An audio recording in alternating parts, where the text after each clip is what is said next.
We are here today with Dr. Rob Dixon. He serves with InterVarsity in two different roles, one including oversight of regional campus ministries out in the western part of the US, as well as a senior fellow of InterVarsity Institute, focusing on women and flourishing together in ministry, which, as you listen to the title of his two books, will make sense. Together in Ministry, Women and Men in Flourishing Partnerships came out in 2021.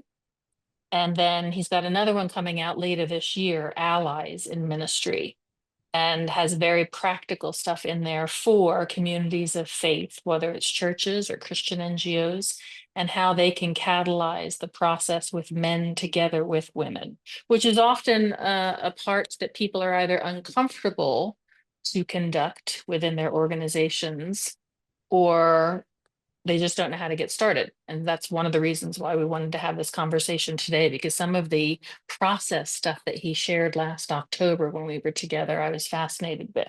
In fact, I have your chart that you gave out at that event hanging in front of my desk back in Philadelphia. Um, but I'm just so grateful that you could make the time for this, Rob, because we all realize that this actually is a holiday where organizations give their people the day off. So I think that would explain where some of our folks are today.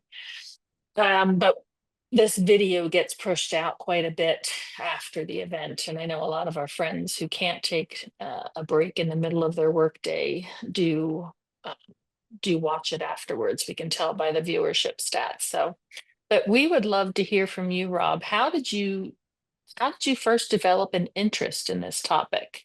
Mhm. So I don't think we heard that last fall. Yeah.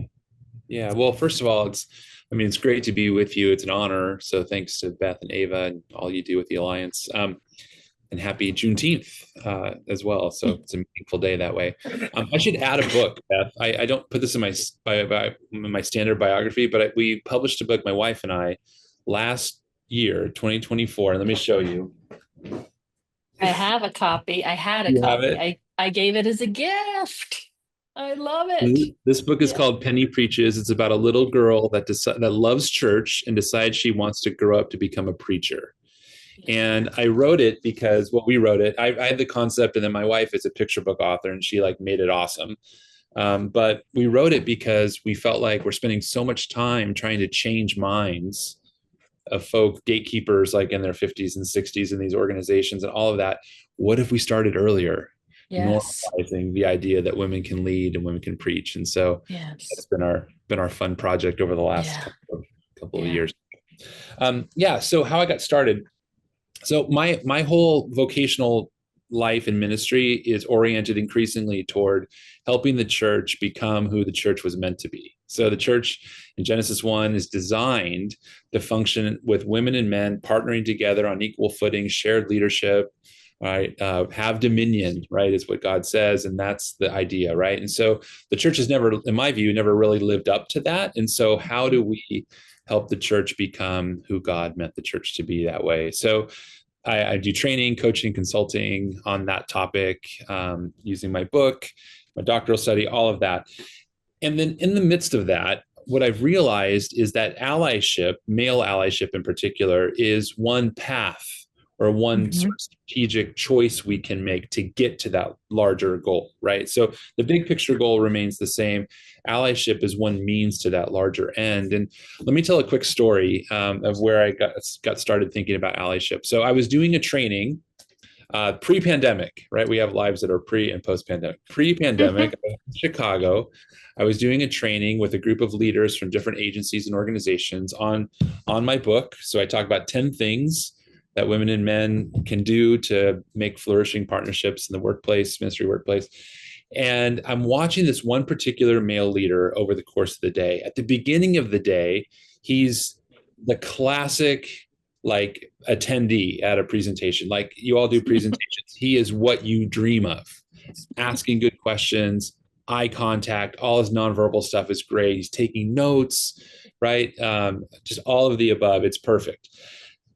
Over time, as we go through the day, he starts to slowly but surely disengage, and I can see it. He's no longer making eye contact. Now he's looking out the window. He's finding things to do on his phone. He's no longer verbal. He's not asking questions anymore, right? He's slumped in his seat. He's slowly but surely checking out as we go through the day. And so at the end of the day, we did this breakout time debrief. And I made sure I put myself in his group so I could hear what his experience was. And he said two things that have kind of catalyzed my thinking around male allyship. The first thing he said is, it was really hard for me today to feel like the face of the oppressor. And I was like, okay, like that's helpful for you to say that. I can see where that's coming from, because we talked about things like men sharing power, laying down power. We talked about men doing our inner work. We talked about, all kinds, like men not perpetuating adverse gender dynamics that marginalize women, on and on. So that makes sense. The second thing he said was, if this is where the church is going and what it would take to get there, I don't know my place. I don't know where I belong, is what he said. And that sort of statement or that testimony really stuck with me. And I started to ask myself, what is the vision for a guy like that? Like, what's the word of hope for a guy like that? What does he need to be mobilized to participate in this larger project of gender equity in the church, right? And I was talking with a friend not long after that, and we were processing that experience, and we came up with this idea of allyship. Like, what if we could give a guy like that the idea of becoming an ally to women, and then tools to get him there, and a process to get him there, and some skills that he can pick up and try out and become good at, right? So that's where that started for me, is this idea of like, what's the good news for men as we pursue a Christian workplace that mirrors God's heart in Genesis 1. Yeah. That's a great story. And I think I've seen that look of that same mental experience on many people's face. Yeah. At first, it's a great idea, but when you start to realize, is there still a place for me in this new space that you're talking about? Ava and I, in the book that we wrote, talked about the reality that a belonging culture is a better culture for everyone. But you can see where that tension lies, when people reach a point where they want it, but unless it means this. Yes. So how do we talk through that so that nobody feels like they're in a place where they don't belong? What a horrible experience for any man or any woman. I would love for you to take a second to kind of define those terms. So we have long talked about how men need to be mentors to women. And mentoring was all the rage all through, the 80s and the 90s. And then we started switching to this phrase called champion. You don't necessarily have to be a mentor to women, but you do need to be somebody who stands up and champions somebody when they're not in the room. And often women don't have enough people to champion them in the places where they are not, especially when we're talking about, future roles and whatnot. And now we've moved on to this concept of allyship, and women need to learn how to be great allies to one another as well, and to men. So unpack for us how you are using the term ally and allyship in your work. Yeah. First, let me just amplify what you just said right there, Beth. I think allyship, well, I'm talking about it specifically in the context of men functioning as allies to women, but allyship more broadly is would be a great ministry workplace if everybody's trying to. Sometimes I title my seminars, I've got your back, meaning everybody in the workplace has each other's backs. And I think what a great place to work that would be.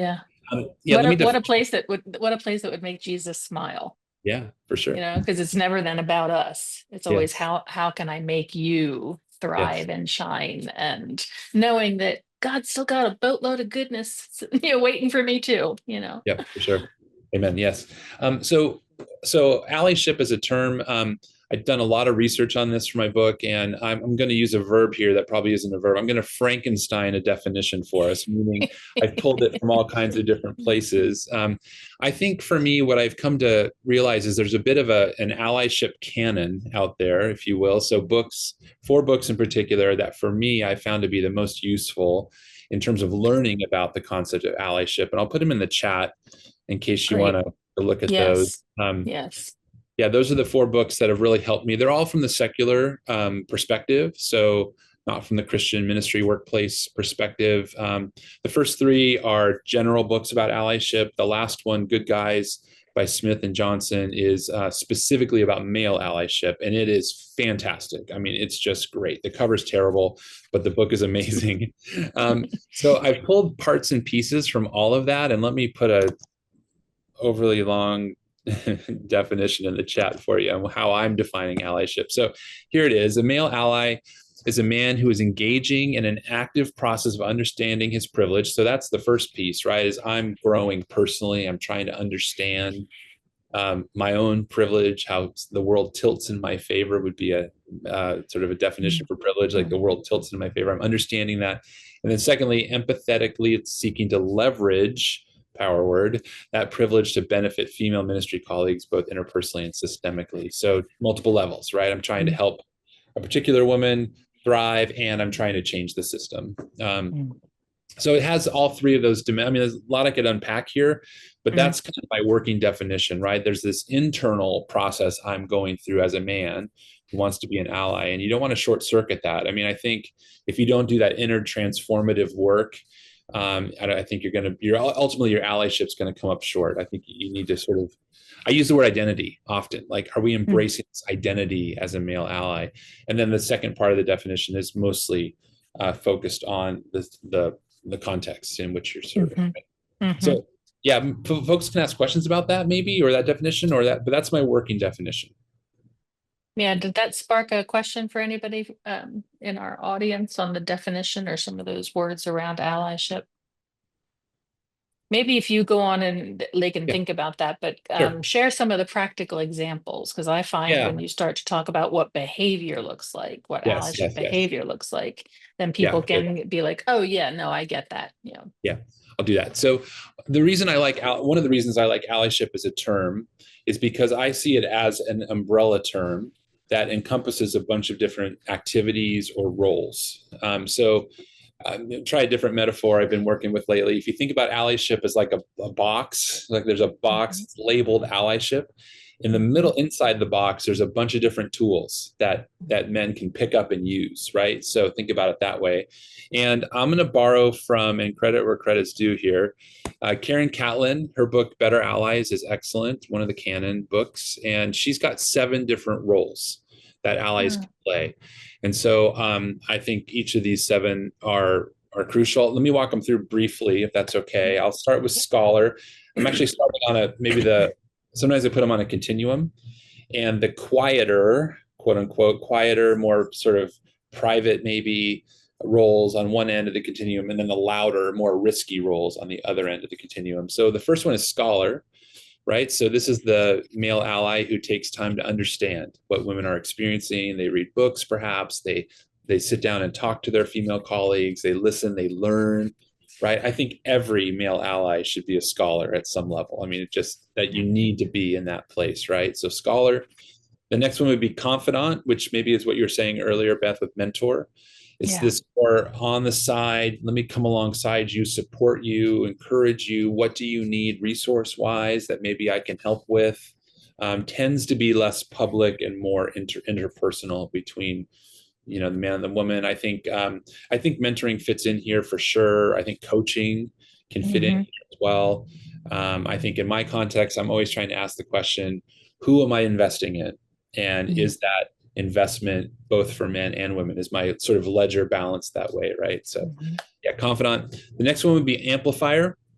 This is getting a little bit more public. So an amplifier is a guy that is intentional about boosting the voices of women, that makes choices with whatever platform they've been given to accentuate or bless the voices of women. So this can happen in lots of different ways. I think about a pastor who's preaching and choosing to tell the stories of biblical women or women from their congregation or women examples of history, right? You make choices about that stuff, and that's a way to amplify.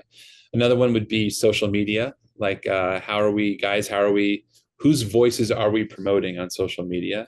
One of the things I try to do every other month or so is I sit down and I go back through my social feed and I ask myself the question, am I amplifying as many women as I am men, right? Like, how does that work? So do a little bit of an audit.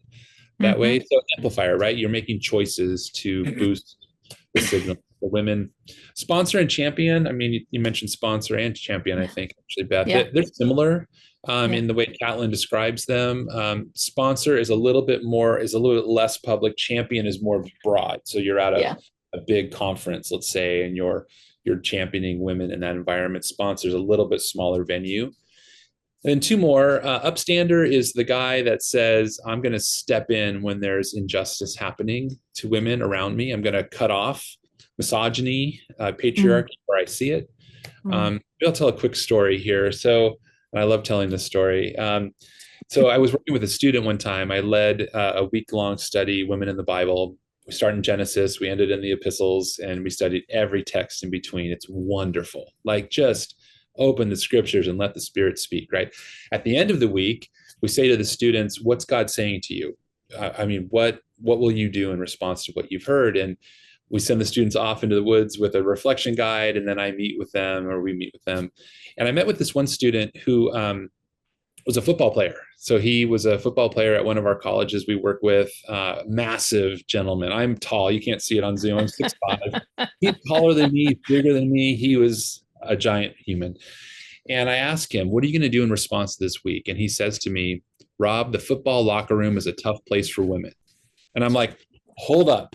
Why are there women in the men's locker room? He's like, no. There's no women in there, but how we talk about women is horrible. It's offensive. It's brutal.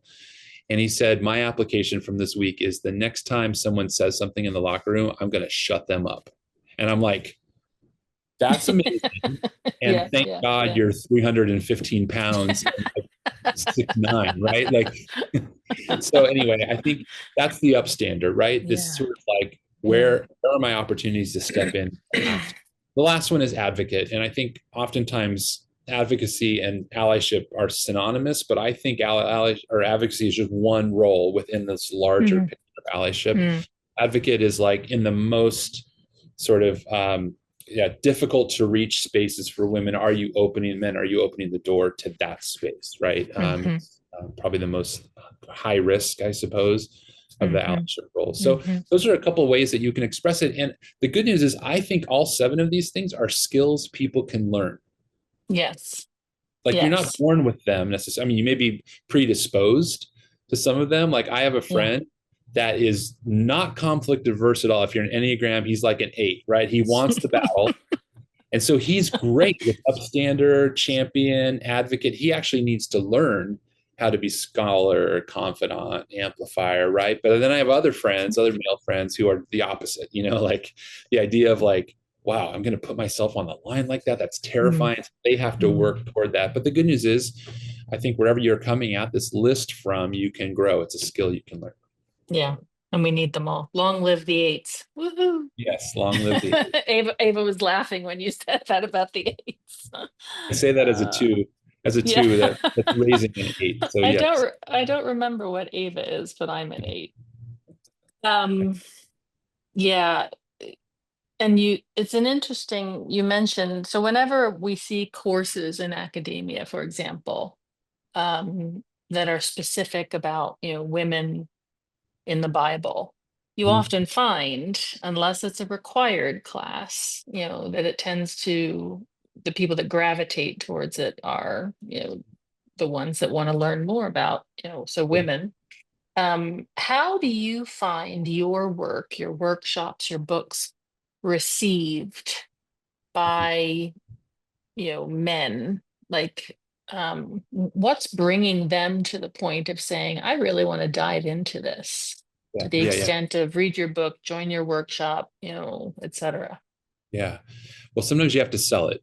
I mean, there's no doubt about that. So, and I will try to sell it to anybody who will listen, right? So sometimes that gets me victory. Sometimes I go home rejected. But I'm always trying to sell it. So, and trying to make a case why, and often I choose the road. There's a couple of different ways you could go with this, Beth. So you can talk about like justice maybe, or I always talk about mission. Like, look, if we want God's mission to go forward, and we can all agree that we do, Yeah. Can't we just envision a church that empowers women alongside men? Like we've been trying to fulfill God's mission with half the team effectively on the bench for 2,000 Yeah. years. Let's try something Yeah. new, right? Yeah. Why would we Yeah. try something different? So Yeah. sometimes that missional pitch, I think, sells for folks. Sometimes it's theological.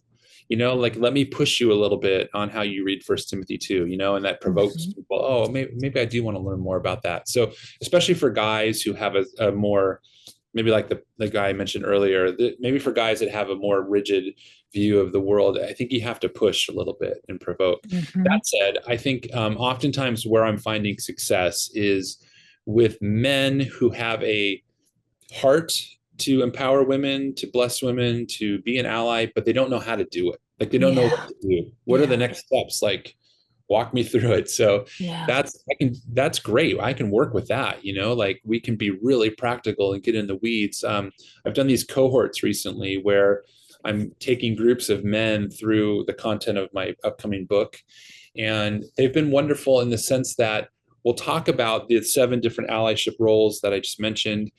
And the homework between cohort sessions will be to try something, Mm. fail spectacularly. I mean, whatever, just try something. And then we'll come back and debrief it and Yeah. we'll learn from it and we'll go back in the next week and try something different. Right. So Yeah. something about that's great. So that's certainly one crew that I'm finding a lot of success with is people that want to be an ally, men that want to be an ally, but just don't know what to do. The other one actually interesting is in my seminars, lots of women really Mm. resonate with the content. And I think it's partly because one, they're desperate for help and they're looking around. Their ministry context may be challenging for them in various ways. Maybe they feel like they're hitting their head against the wall often. And Yeah. so what I can do, I hope, is give them a profile of who to look for that might Mhm. be an ally for them. And actually, to be specific, might be like an emerging ally that they can actually help empower to be an Yeah. ally, help raise up, right? Yeah. Yeah. And Thoughts? make the conversation less scary, you Yeah. know, because Yeah. I It can, think like mhm. I love the idea of your cohorts where they have a chance to come back and share how they failed spectacularly. Because the Yeah. first time anytime you're trying to express a new behavior, it feels awkward, Yeah. Yeah. you Yeah. know, whether Mhm. it's being, a sympathetic ear when you're not really that kind of supervisor Yeah. or, whatever the Yeah. case may be. It feels weird Yeah. until it doesn't. Yes. That's right. And so trying it out and having a place to say, well, that was weird, but I'm willing to try it again. Yeah. So, and Yeah. that's the key. And Yeah. again, as we talked at the top of this conversation, we all need to be, learn to be better allies to one another. In our space, I think the most challenging place to be is a woman of color, a Mhm. woman from Africa, a woman from Asia, a woman from Latin America who is often way down on the list of priorities for organizations to even see them and see Yeah. their gifts Right. because they're not just working against organizational culture, they're not just working against industry culture, they're working against national Yeah. cultures Sure. that say there is a specific role and place for you to play and it is not the CEO. Yeah. And so Yeah. how can we privileged white women become better allies um and advocates and champions of that, again part of the alliance's overall focus. So Yeah. that's awesome. So Amen. you mentioned these cohorts. How do like does a church need to have like 10 or 15 people or an NGO need to have, here's 10 people that want to go through this, or do you post them, hey, I'm going to run a cohort from September to October or whatever? How do people get involved and take advantage of these? Because those are really interesting to me. Yeah. Yeah. Good. Thanks for asking that. I mean, I've done it a couple different ways. So I have yet to like throw wide open doors like on Facebook or Mm, LinkedIn or mm, something. Join the cohort. Like I haven't really mm, done that mm, yet. mm, I suppose that could be a good way to go and just take whoever comes. But what I've found to be successful and fruitful is to say to like in a denomination, let's say, or an organization, can we run a cohort within your context? And that way mhm, people have a similar maybe they're a similar set of like cultural Yeah. assumptions, a Yeah. similar Yeah. theology, Yeah. or there's enough similarity that they can work on not just themselves, like where do I need to grow as an ally, but like where do we as an organization, Yes. it opens the door to Yes. that, right? Some introspection Yes. about how the organization either helps or hurts Yeah. empowering women. Yeah. So I've liked that a lot, because then like in one case I did a cohort with a denomination called the eco denomination, and we Oh, did yeah. a group of leaders from all around the country, but they all were under that eco banner. And so Yeah. they say, yeah, well, in my context, I need to be better about this. We need to be better about this. But denominationally, we should be thinking about these things. And then you create kind Mm. of a critical mass, Yeah. early Yeah. adopters, maybe some language Yeah. that Yeah. Yeah. that can then roll together towards larger change, right? Yeah. Yeah. So I wouldn't be opposed to like an all play from everywhere, but it is kind of interesting and enjoyable for me as a facilitator to have people from a similar context. Okay. And are they all male groups or can they be male and female groups Yeah, mixed? it might vary a bit. So Mm, with I see Liz on the call, my friend Liz, who works with the Reformed Church in America. We just did a cohort with a group of men from the hmm RCA, and it was great. Again, because you're hmm all in the same kind of pool you're swimming in, and we can work on that. I think often when I'm talking about male allyship, it needs to be males only hmm because it needs to be a safe place. Yes. Like we were Yes. talking about, free to fail. Yeah. If you made a mistake, it didn't go well, you tried to be a confidant and it got rejected. You tried to Yeah. upstate her and you got shouted down or whatever. Yeah. Yeah. You need a place to process that, I Yeah. think. And so that's been helpful. When I do cohorts on this book, Together in Ministry, I want them to be gender diverse. I mean, it's great Okay. that way. And we'll do some Okay. breakout stuff and come back together. But yeah, Okay. Okay. Yeah. It can be a labyrinth, because I find when I'm talking to different women, even phrases that I might use, people are like, well, don't take my agency. I don't need yeah, you to speak for me. I don't, yeah, yeah. I'm just like, wait, I'm trying to help, yes, So I can only imagine what men feel when they're also trying to, navigate that. Um, and as you were sharing, I just remembered I spoke to a Bible translation organization a couple weeks ago who've made a decision that they're going to diversify in the next 6 years, 50% women on all their leadership levels. love But that. they tend to come from a complementarian theology. And so there's a whole lot of people with a whole lot of fear. And so I was recommending your workshops and your books. And I'm like, you've got to get in touch with him. He will step in and walk you through it. I was presenting, Ava in my book and Yeah, some of the things about changing organizational culture. But for that inner work and that yeah, journey, I was sending them your way. So yeah, well, great. I would love to hear. I think that, a lot of what you share is very encouraging. It can be a discouraging time Mm, right now because of the politics, at least going on in the US. yeah, But, we made a decision a long time ago when we founded and were tinkering with the idea of the alliance that we weren't going to focus on the things we cannot change. There's always going to be a percentage of people who, you know, no matter how much good theology you put in front of them, no matter, what you put in front of them, they will reject it. And yeah, so I love the fact that you're focusing on men who are starting to ask the questions or men who are eager and think of themselves as an ally, but would love to know what does that specifically look like. yeah, My encouragement to our group of women on this call and men is that we are seeing more and more of that willingness among younger men. yes, And yes. when I attend Accord conferences and I see so many, young leaders springing up, and I'm just encouraged by the trend that we're seeing. So, but I'd love to hear. Go ahead. Well, can I say just something off of that? But I think it's Yeah. the right observation. I would have that same statement in mind. I think Gen Z has the capacity, Gen Z, so that's like my kids' Yeah. age, college Yeah. age, Yeah.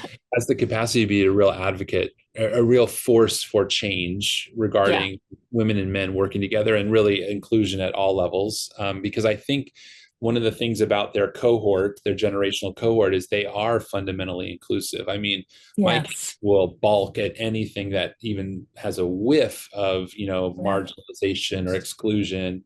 Yeah. It's funny to, I'm not funny. It's interesting to watch them recoil. When they hear a statement, someone politician saying something, they're like, no. Yep. So Yeah. I think the job for me and people like me is to say that value in you as a generation is God given. God Mm-hmm. cares about inclusion. And to make Mm-hmm. that case and to say Mm-hmm. that thing that you fundamentally value is true of God as well, and to link that together, and then they Yes. become, hopefully again, a force for change within the church. Yes. Um, Yes. I think the conversation is so radically different for me with like an older generation where I'm having to fight to change minds and all of that, and change structures. I mean, all of that level. And then with this younger crew, it's like, no, the thing in you is right. Let me show you that in the scriptures and let's Mm-hmm. keep pushing, right? So yeah, Yeah. just to that, I think it's a great observation. Yeah. Well, and it is, I mean, our context has always been the focus on the NGO sector. And so we chose that again with intentionality because one of the things the Alliance wants to do is to be able to track progress. Yeah, So in 2020, we had this percentage of women in seats. In 2021, we had this percentage, et cetera. But the church at large, when you look at the Pew Research, about younger people just not going to the church, and yeah, part of it, yeah, COVID had a big impact, but it's just, feeling like the church is all about what we aren't and who shouldn't be around the table that's rather right. than, who should be. And Jesus would have sat right there at the table with all the That's right. ones that, we in our society marginalizes. Yeah, that's right.